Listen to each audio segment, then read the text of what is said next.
Salut à tous, on se retrouve ce soir pour l'épisode 2627 de l'After Zap Image. On commence tout d'abord avec une info officielle. Donc la LFP n'a pas trouvé d'accord pour les droits TV de la Ligue 1 entre 2024 et 2029 alors qu'elle attendait un minimum de 825 millions d'euros de la part des diffuseurs à l'échelle nationale. La Ligue de football professionnel a annoncé qu'aucun des lots proposés n'a été attribué parce que pour beIN Sport qui veut diffuser les matchs de Ligue 1 pour Amazon Prime, 825 millions d'euros, c'est trop cher tout simplement. Donc en gros la LFP va devoir peut-être voir son montant à la baisse s'ils veulent tout simplement attribuer la diffusion des matchs de Ligue 1.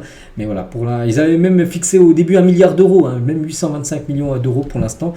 Personne ne veut payer cette somme. Tiens, toujours avec les infos officielles, Nicolo Fagioli est suspendu 7 mois dans le cadre de l'affaire des paris illicites qui touche pas mal de joueurs italiens. Il y a lui, il y a aussi Sandro Tonali qu'on parle depuis pas mal de jours. Donc lui les gars, il prend 7 mois de suspension. Pendant 7 mois, il ne pourra plus jouer au football. Le jeune international italien écope également de 12 500 euros d'amende. En gros, pourquoi? Parce qu'il a fait des paris sportifs et c'est interdit quand tu es footballeur professionnel. Et du coup, grosse amende et aussi pas mal de mois. Après, ça pouvait aller jusqu'à 5 ans. Il a réduit sa peine parce qu'il a balancer des noms, dont celui de Tonali lui aussi, qui est dans de mauvais draps, et Tonali devrait être pareil lui aussi suspendu.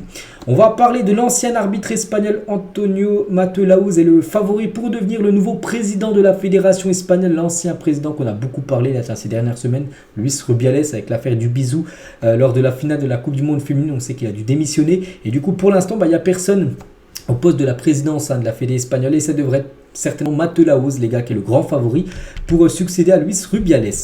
Officiel toujours, pas mal d'infos officielles en ce début de vidéo, les gars. Donc officiel, voici les groupes du deuxième tour de qualification de la Coupe du Monde 2026 en Asie. Voilà, parce que on peut se qualifier avec dans la zone Europe, dans la zone Afrique, dans la zone Amérique du Sud, mais aussi en Asie, les gars, on peut voir tous les groupes tout simplement pour se qualifier pour la future Coupe du Monde.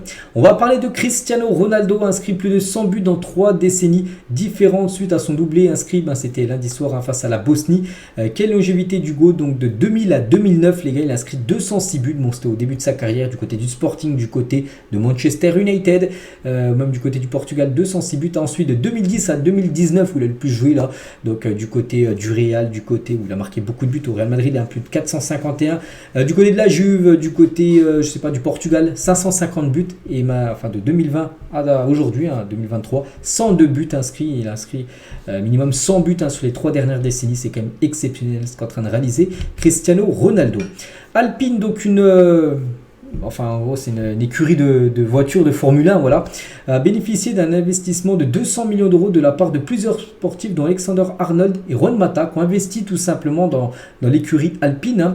Donc, Alexander Arnold, il a dit l'opportunité est très excitante. La F1 se développe dans le monde entier et nous sommes impatients d'y contribuer. Donc, en gros, il a mis de l'argent dans la part de l'écurie Alpine, que ce soit Alexander Arnold ou même Juan Mata. Adil Rami, les gars, il a été interviewé sur Twitch il y a quelques jours. Tu peux pas comparer Messi et Ronaldo. Donc face au Barça, on était tous un bloc contre lui. Tu voulais être le mec qui voulait récupérer le ballon à Messi, mais c'était impossible. Voilà ce qu'il pouvait dire à l'époque quand il affrontait avec son équipe de Séville, l'équipe du FC Barcelone. Info, les gars, concernant Victor Osimhen, depuis quelques jours, on annonce une blessure. Oui, c'est bien confirmé, c'est bien officiel. La blessure musculaire pour Victor Osimhen qui loupera les 6 prochaines semaines minimum, donc minimum, c'est-à-dire qu'il va louper les matchs de Ligue des Champions, les matchs importants de Serie A. Donc on lui souhaite un bon rétablissement à l'attaquant nigérian. On revient 8 ans jour pour jour en arrière. Cristiano Ronaldo marquait son 324e but avec le Real Madrid, dépassant un certain Raoul et devenait ainsi le meilleur buteur de l'histoire du club du Real Madrid. Alors on parlait des buts là avec cette photo là chaque décennie. Donc il en a inscrit en tout 450 buts avec le Real Madrid. Donc il y a 8 ans jour pour jour, il devenait le meilleur buteur de l'histoire du club. Oubliez plus, maintenant c'est plus Raoul le deuxième, c'est Benzema deuxième et Raoul troisième parce que Benzema depuis a dépassé Raoul. Donc voilà, concernant le légendaire CR7. Regardez cette magnifique image, c'est du côté des îles Féroé et Iua, ça s'appelle comme ça, bref, mais surtout le terrain de foot, les gars. Donc un terrain de foot, j'aime bien de temps en temps, quand je vois des belles images avec un terrain de foot, je vous propose. Donc là, il est magnifique ce terrain, au milieu bien sûr des montagnes et de la mer. Guti, les gars, légende du Real Madrid, il parle de Carlo Ancelotti, il a dit: je pense que si on se fie au palmarès, c'est le meilleur coach qu'a eu le Real Madrid ces dernières années en parlant de Carlo Ancelotti. Il connaît le club, il connaît Florentino Pérez, il sait comment se passent les choses, il a le profil Real Madrid. N'oubliez pas que Carlo Ancelotti devrait normalement en fin de saison quitter le Real Madrid pour peut-être prendre la sélection brésilienne. Le Stade Malherbe de Caen joue demain samedi et contre l'AG Auxerre, et ils porteront un maillot spécial pour les 110 ans du club de Caen. Donc ça sera ce maillot-là que porteront les joueurs de l'équipe de Caen demain pour affronter l'AG Auxerre.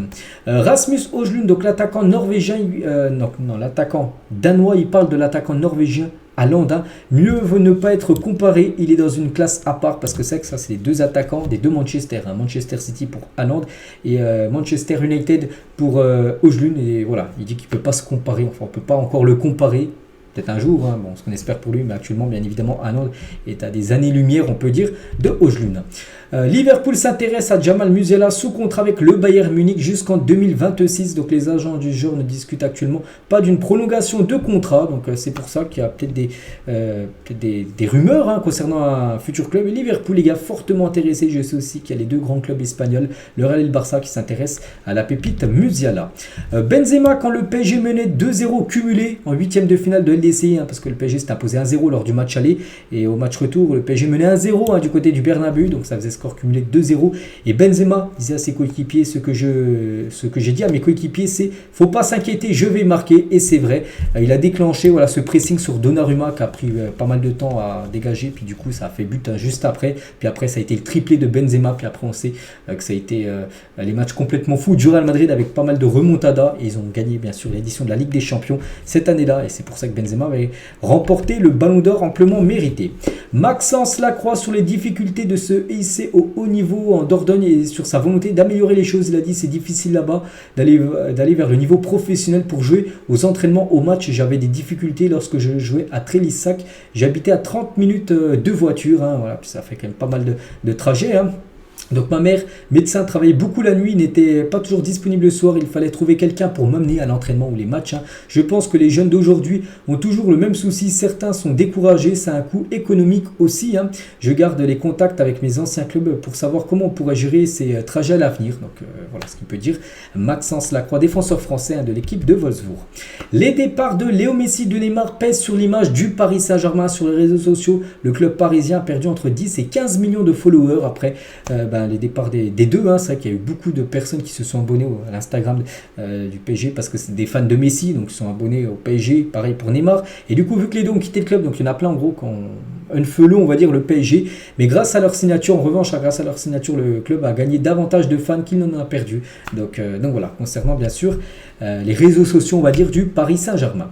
Et on finit les gars cet épisode aujourd'hui avec Ismaël Benasser. Il a dit avant que Belmadi arrive, je jouais même pas en sélection, que des bouts de match. J'avais une frustration parce que je savais qu'il n'y avait de la place à mon poste. Je revenais chez moi, je regardais ma femme presque larmes aux yeux en lui disant t'inquiète, je vais tous les choquer. Après c'était que patience et travail, j'ai taffé et fermé ma bouche même si je jouais pas. Ensuite Belmadi est arrivé et m'a donné ma chance en gros. Je me souviens, il y avait un blessé, c'était contre le Mali en préparation, j'ai fait un vrai match, puis il m'a mis à la canne et il s'est passé ce qui s'est passé avec la victoire, on sait, de l'Algérie, c'était en 2019. J'ai fini meilleur joueur de la canne et c'était une satisfaction. Ça m'a montré une chose, la patience et le travail, c'est la clé de la réussite. Voilà le beau message de Ismaël Benasser. La bonne nouvelle concernant Benasser, c'est que là depuis quelques jours il a repris l'entraînement, donc d'ici à peu près, il va pas revenir tout de suite à la compétition, mais d'ici peut-être un mois et demi, on va le revoir jouer des matchs avec son club de Milan. Donc voilà les gars ce qu'il y a à dire aujourd'hui. J'espère que ça vous a plu cet after Zap Image. On se retrouve demain samedi pour le prochain numéro. À demain.